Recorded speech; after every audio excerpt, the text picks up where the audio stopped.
નમસ્કાર. આપણે જાણીએ છીએ કે હિન્દુ ધર્મમાં જીવનના દરેક તબક્કા માટે ખાસ સંસ્કાર હોય છે. પણ શું તમને ખબર છે કે બાળકના જન્મ પહેલાં પણ એક ખૂબ જ મહત્વનો અને સુંદર સંસ્કાર કરવામાં આવે છે? જી હા, આ પ્રાચીન વિધિનું નામ છે સીમંત સંસ્કાર. ચાલો, આજે આ જ રસપ્રદ પરંપરા પાછળની માહિતી અને એનું મહત્વ સમજીએ. પણ સવાલ તો એ જ છે કે હજી જે બાળક જન્મ્યું પણ નથી એના માટે આટલી બધી તૈયારીઓ શા માટે? આટલી મોટી વિધિ કેમ? આ પ્રાચીન સંસ્કાર પાછળનું સાચું કારણ શું હશે? ચાલો, આ જ સવાલોના જવાબ શોધીએ અને આ પરંપરાના છેક મૂળ સુધી જઈએ. તો ચાલો, શરૂઆત કરીએ એકદમ પાયાથી. સૌથી પહેલાં તો એ સમજીએ કે આ સીમંત સંસ્કાર છે શું અને હિન્દુ પરંપરામાં એનું સ્થાન શું છે. ખબર છે, આ સંસ્કારનું નામ જ ઘણું બધું કહી દે છે. સીમંત, આનો સીધો સાદો અર્થ થાય છે વાળનો સેંથો, અને આખી વિધિનું કેન્દ્ર પણ આ જ છે. એક એવી ક્રિયા જેમાં પતિ પોતાની પત્નીના વાળમાં સેંથો પાડે છે. અને હા, આ કોઈ એકલી અટુલી વિધિ નથી. હિન્દુ ધર્મમાં જે ષોડશ સંસ્કાર છે, મતલબ કે જીવનના જે 16 મુખ્ય સંસ્કારો છે ને, એમાંથી આ ત્રીજો અને બહુ જ મહત્વનો સંસ્કાર છે.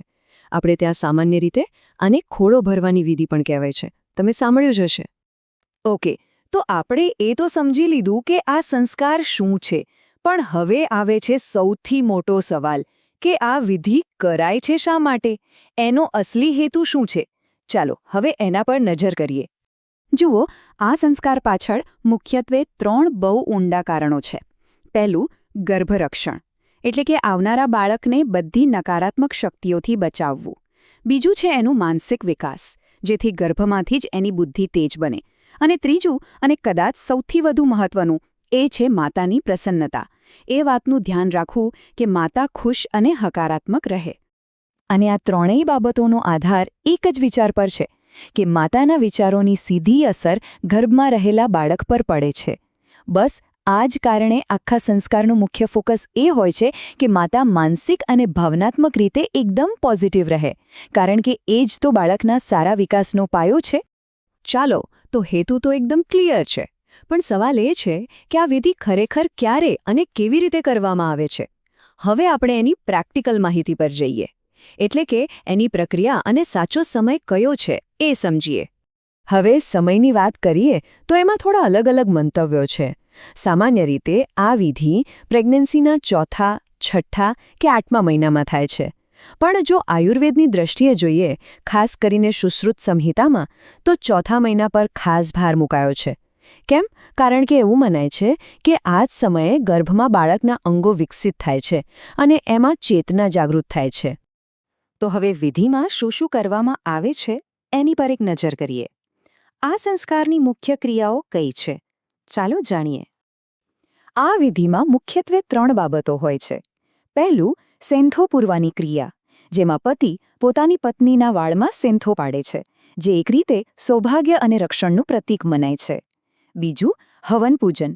આનાથી આસપાસનું વાતાવરણ એકદમ શુદ્ધ અને પવિત્ર બને છે. અને ત્રીજું છે સંગીત અને મંગળ ગીતો, જેથી એના સકારાત્મક તરંગો ગર્ભમાં રહેલા બાળક સુધી પહોંચે અને સારા સંસ્કારનું સિંચન થાય. ઓકે, તો વિધિ કઈ રીતે થાય છે એ તો આપણે જોઈ લીધું. પણ આ બધા પાછળનો તર્ક શું છે? શું એનો આજના સમય સાથે કોઈ સંબંધ છે? ચાલો હવે એ સમજીએ કે આ પ્રાચીન પરંપરા અને આધુનિક સુખાકારી એટલે કે વેલબિંગ કેવી રીતે જોડાયેલા છે. અને અહીંયા જ આ આખી વાતનો સૌથી દમદાર મુદ્દો સામે આવે છે. આ સંસ્કારને ફક્ત એક પરંપરા કે રિવાજ તરીકે નથી જોવામાં આવતો, પણ એક વૈજ્ઞાનિક પ્રક્રિયા તરીકે જોવામાં આવે છે. એક એવી પ્રોસેસ જે આવનારી પેઢીના મેન્ટલ અને ફિઝિકલ હેલ્થનો પાયો નાખે છે. આ વિચાર ખરેખર બહુ ઊંડો છે અને પરંપરાને એકદમ આધુનિક દૃષ્ટિકોણથી રજૂ કરે છે. આ બધી માહિતી પછી મનમાં એક મોટો સવાલ જરૂર આવે કે આજની આધુનિક દુનિયામાં, જ્યાં સાયન્સ આટલું આગળ વધી ગયું છે, ત્યાં આવી પ્રાચીન પરંપરાઓનું શું સ્થાન છે?